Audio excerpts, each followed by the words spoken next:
존경하는 애청자 여러분, 오늘은 7월 17일 제헌절입니다. 아주 좋은 뜻깊은 날이죠. 우리 48년 대한민국 50선거에서 제헌의회를 정말 결정하는 총선거가 있었고, 그 선거에서 당선된 200여 명의 국회의원들, 그들이 만장일치로 헌법을 통과시키는 제헌절입니다.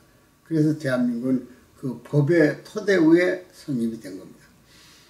오늘 저는 특별히 저희 중앙경제노동연구원이 1990년 7월 16일에 개원을 했습니다.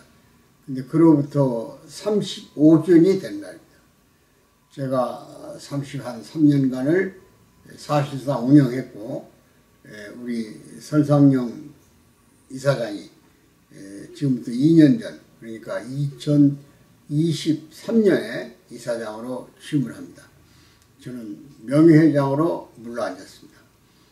그러나 우리가 매년 창립 이후에 5년을 단위로 해서 그 시대마다 가장 아젠다가 되는 문제로 제기되는 문제를 중심 삼고, 소위 국내 유명한 석학들을 모아서 그 정책 대안을 모색하는 세미나를 개최했던 겁니다.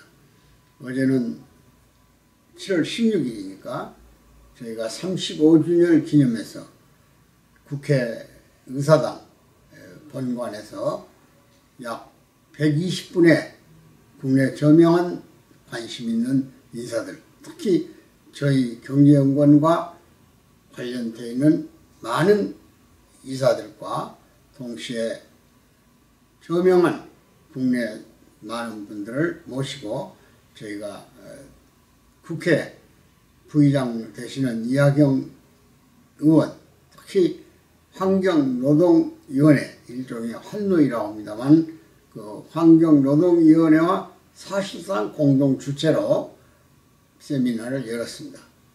아침 10시부터 시작해서 12시 반까지 상당히 열띤 토론회 장을 열었던 겁니다.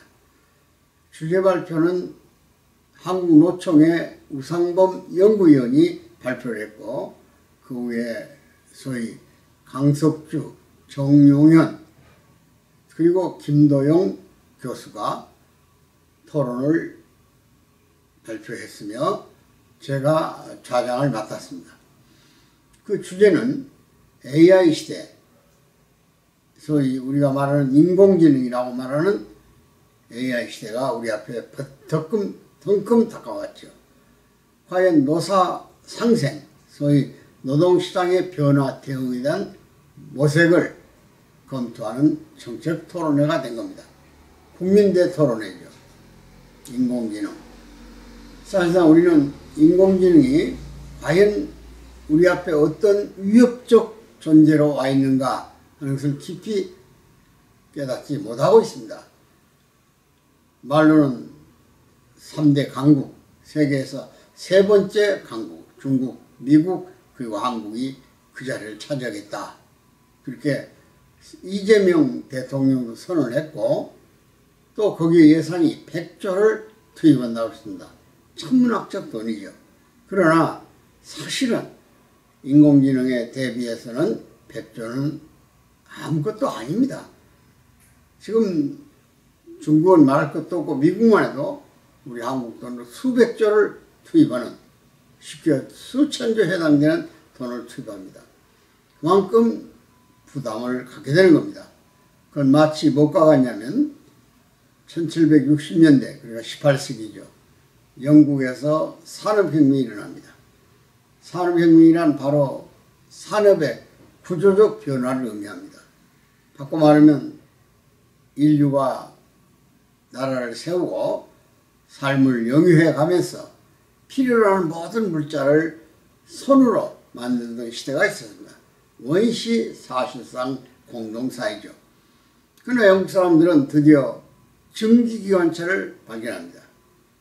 길거리에 기차가 다니게 되고 마차가 자동차로 바뀌고, 특히 방직 공장을 만들어 가지고 우리가 입고 다니는 옷을 손으로 배틀에 앉아서 짜서 배틀에서 나오는 생산품인 모직을 가지고 옷을 해 입었다면 이번에는 기계가 대신 그 자리에 들어와서 일합니다.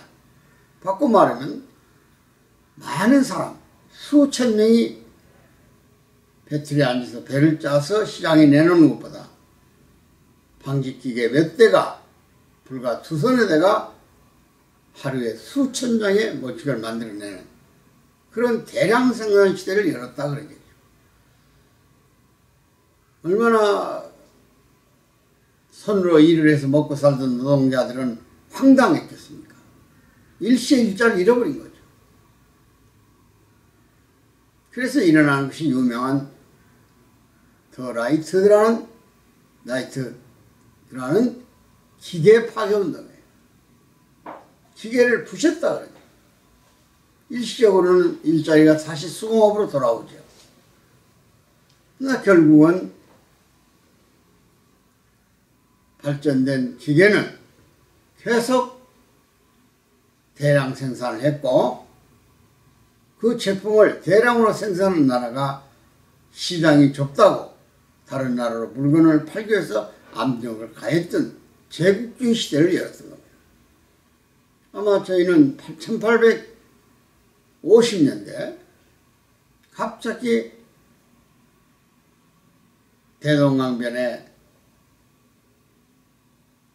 미국의 상선이 두 척 들어왔어요.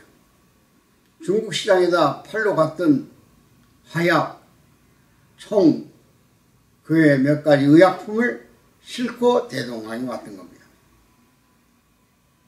대원군 시대죠. 조선말 대원군은 조정의 명령을 해서 섬에다 대량의 석유를 묻혀서 배에 던져가지고 배를 불태워버렸고 선원들을 저는 체포합니다. 어두운 시대죠. 바꿔 말하면 그 미국의 상선들은 제네럴 모터스라는 상선들은 대한민국과 수교, 국교를 정상화해서 문호를 열고 문물을 받아들이기를 요구했던 겁니다. 결국 그 일은 미국 배가 불탐으로써 승선이 다 체포돼서 우리나라는 전국을 새말뚝을 박아서 세국정책을 강화합니다. 일본은 1852년에 요코스카항으로 들어간 미국의 검은 함대를 그들 표현이 흑함대라고 했어요. 받아들이고 요코스카라는 지역을 제한으로 미국의 신문명을 받아들입니다. 그래서 개화가 되고 일본의 젊은이들을 미국에 데리고 와서 이토 히로부미가 새로운 양식을 교육받는 계기가 돼서 일본은 근대화에 뛰어들었던 겁니다. 결국 우리는 또 20년 후에 일본에 의해서 우리가 개국을 당해요. 이름하여 강화도 조약이죠. 인천항을 열었다 그럽니다. 그리고 그로부터 우리는 200여 년 동안 일본과 문물교류를 하면서 한 번도 흑자를 내지 못하고 일본의 기술 종속으로 따라왔던 겁니다. 이제 겨우 반도체 등 우리가 잘 아는 자동차, 석유화학 이런 데 경쟁력이 생겨가지고 일본이 우리와 대등한 무역 파트너가 됐지만 우리는 얼마나 억울한 생활을 당했습니까? 그만큼 한 시대의 큰 흐름은 변화를 적응하지 못할 때 일어나는 현상은 결코 국가적 손실, 개인적 손실 또는 국제사회에서 뒤져지는 이런 불행한 일을 당하게 되는 겁니다.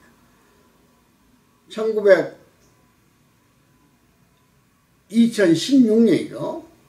그러니까 불과 한 9년 전에 스위스 다보스에서 처음으로 4차 산업혁명이라는 말이 나왔어요. 그리고 여기서 인공지능이 주로 산업의 주종을 이루게 될 것이고 사회적 큰 변동이 일어날 거라고 예측했습니다. 기존의 모든 생산시설이 약 60% 이상 체인지, 교체를 해야 된다. 수백만, 750만 개의 일자리가 없어진다고 그랬어요. 그럼 지금 바꿔 말하면 노동시장에서 일하고 있는 많은 노동자들이 일자리를 잃을 것은 뻔하다고 말이에요. 마치 수공업으로 일하던 사람이 기계를 부시고 나서 저항을 했지만 산업혁명은 여전히 진행되고, 그로부터 정보사회가 오고 또 디지털 사회가 오고 이런 과정을 거치면서 결국은 지금 우리가 새로운 산업사회, 인공지능이 주역을 이루는, 그러니까 로봇 사회가 온다고 말이죠. 사람의 일자리를 로봇가 대신한다 그 말입니다. 근데 요즘 인공지능 챗봇이라든지 그 외에 제민이라든지 제넴이라든지 여러 가지 그 인터넷 시스템에서 인공지능을 개발해서 우리 사회 각계각층에 사용하고 있어요. 여러분들이 은행에 정보를 요구해 보세요. AI가 대답을 해요. 모든 통신 서비스는 거의 다 AI가 그 자리를 대신합니다. 앞으로 의사, 약사, 검사, 판사 다 그들이 대신할 겁니다. IBM이 개발한 왓슨이라는 로봇 의사가 있어요. 각종 암을 진단하는데 97%가 정확하게 맞춰냈어요. 그리고 수술의 성과는 80%가 넘게 완벽한 수술을 로봇 의사 왓슨이 해냈습니다. 다만 우리가 수술이 끝나면 의사들이 환자의 부모나 가족에게 수술이 잘 됐습니다, 그 말을 했을 때 가족들이 안심하고 환자 본인도 위로의 큰 한숨을 쉬게 돼요. 근데 로봇 왓슨은 그런 위로의 말을 전하지 못했습니다. 그러니까 인간이 가지고 있는 최고의 정적 기능, 정겨움이죠. 정다움 또는 애정 표현, 이런 것들을 기계는 구체적으로 전달 못합니다. 그러니까 아직은 신의 창조 영역에 도전하지는 못했어요. 그러나 인공지능이 계속 반복을 해서 인간이 가지고 있는 모든 기능을 담아낸다면 앞으로 엄청난 우리들의 사회 변화는 분명히 일어날 겁니다. 최근에 고속도로를 달리다 휴게소에 들어가 보면 저녁 8시가 되면 밥을 먹지 못합니다. 모든 노동 현장이 일손을 멈췄어요. 야간 노동이기 때문에 임금도 비싸고 또 물건을 팔아가지고 드문드문 찾아오는 손님들에서 받은 음식값을 가지고는 임금을 대체할 수가 없기 때문에 문을 닫는 거예요. 근데 거기에 뭐가 등장했냐? 로봇이 등장했어요. 로봇 라면, 로봇 김밥, 로봇 커피, 이런 것들이 등장해서 인간을 대신해서 서비스를 제공합니다. 이게 사회의 큰 변화의 혁명의 조짐이에요. 여기에 지금 다른 데 여러 부분에 나타나겠죠. 그러나 우리 노동경제연구는 90년대 창설 당시부터 노사관계를 전문으로 다루는 훈련으로서 연구원으로서 발족을 했습니다. 그게 우리가 제시했던 창립 목표가 있어요. 그 핵심이 노동에 인권합니다. 노동은 사람을 위해서 존재한다. 그러니까 성경에도 일하지 않는 자는 먹지도 말라 그랬잖아요. 노동은 신성합니다. 노동을 통해서 창조적 사회발전, 국가발전을 도모하기 때문에 결국은 인간을 위해서 노동이 존재하고, 노동은 단순한 삶을 위한 임금을 통해서 살기 위해서 마치 강제노동처럼 일하는 같은 부담을 느끼는 것이 아니에요. 즐거워서 노동을 통해서 끝없는 창조를 추구해 가는 겁니다. 그것이 역사발전이고 사회발전. 어제 120여 명의 프로에 앉아있는 청중들은 대단히 진지한 모습으로 인공지능의 노예가 되지 않기 위해서 눈을 부릅뜨고 청취하는 그 진지한 모습을 저는 좌장 역할을 하면서 바라봤습니다. 한국노총 연구위원으로 오랫동안 근무했던 우상범 박사가 주제를 발표하고 거기 아까 거듭 얘기한 광운대학 전자공학부 교수 김도영 교수 그리고 노사발전재단의 사무총장을 했던 정용현 박사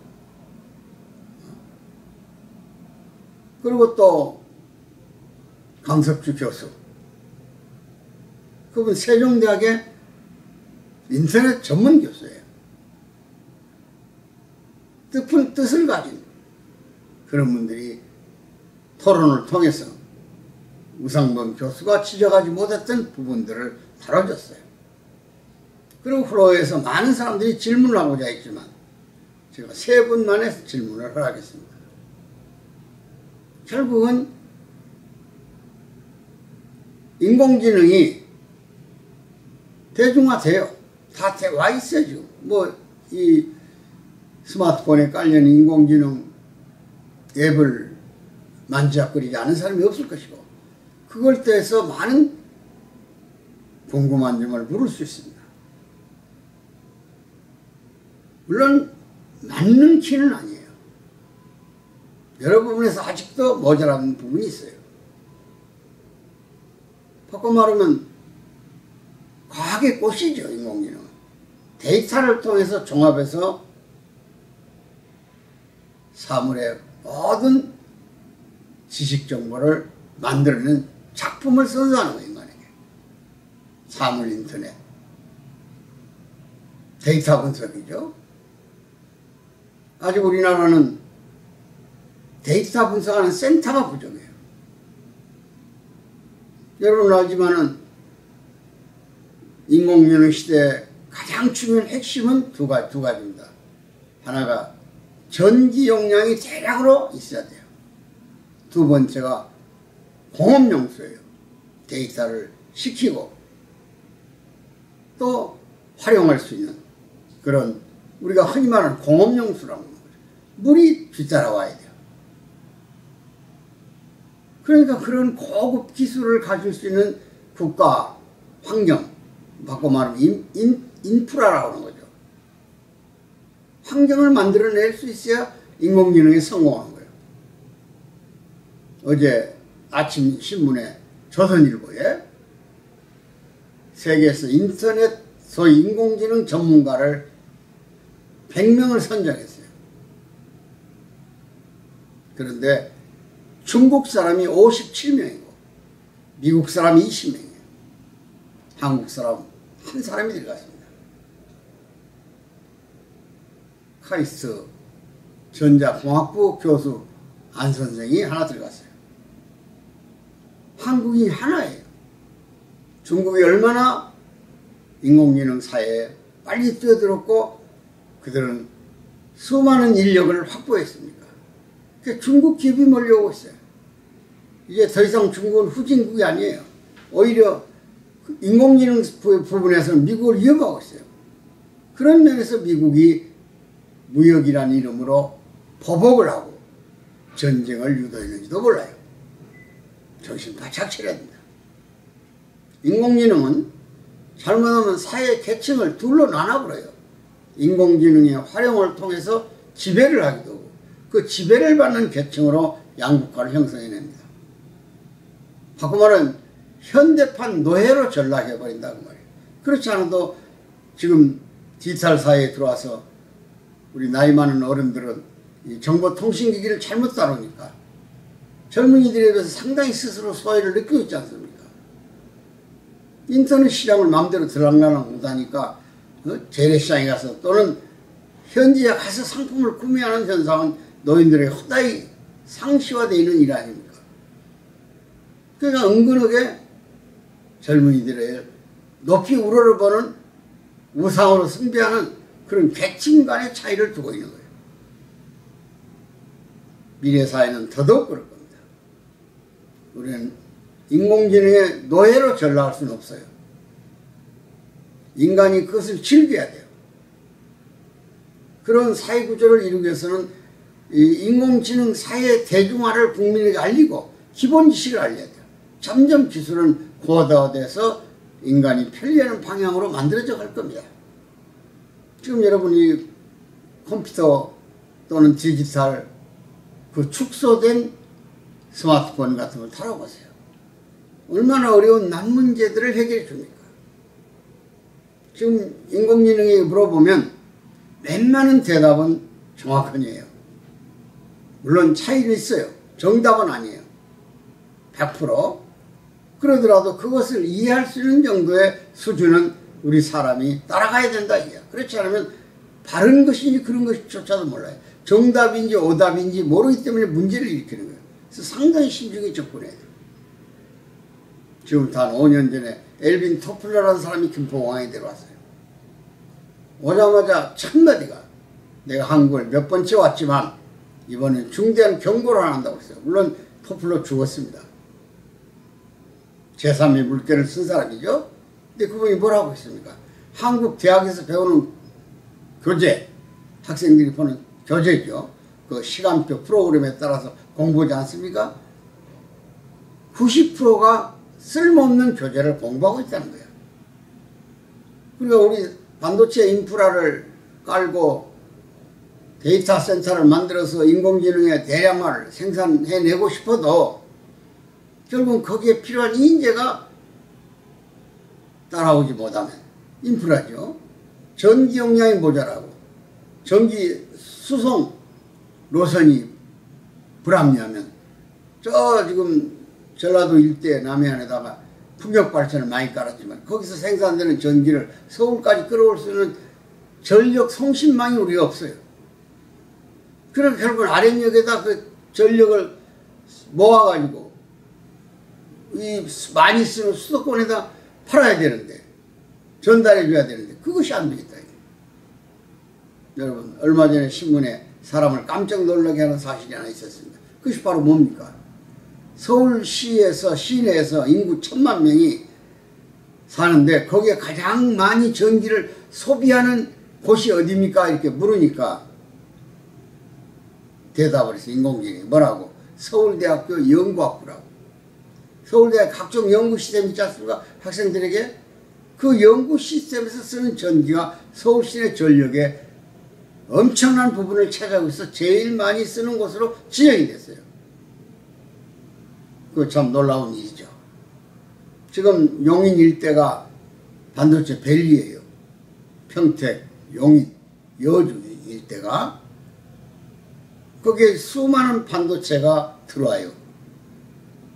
지금 SK가 여주에 이천 중심에 있습니다만 삼성전자도 수도권 있지 않습니까? 수원 일대, 저 동탄까지 대량의 공업용수가 뒤따라와야 돼요. 이런 시설들을 정부가 규제는 말할 것도 없고 빨리빨리 해결해서 인공지능 강국으로 가는 길을 열어줘야지 기업이 그만한 투자를 못합니다. 그리고 노동인력들을 기존의 노동시장에 맡겨놓지 말고 정부가 주도적으로 교육제 프로그램을 활용해야 돼요. 그래서 프로그램을 능동적으로 대처할 수 있는 역량을 길러줘야 돼요. 동기를 부여해야 돼요.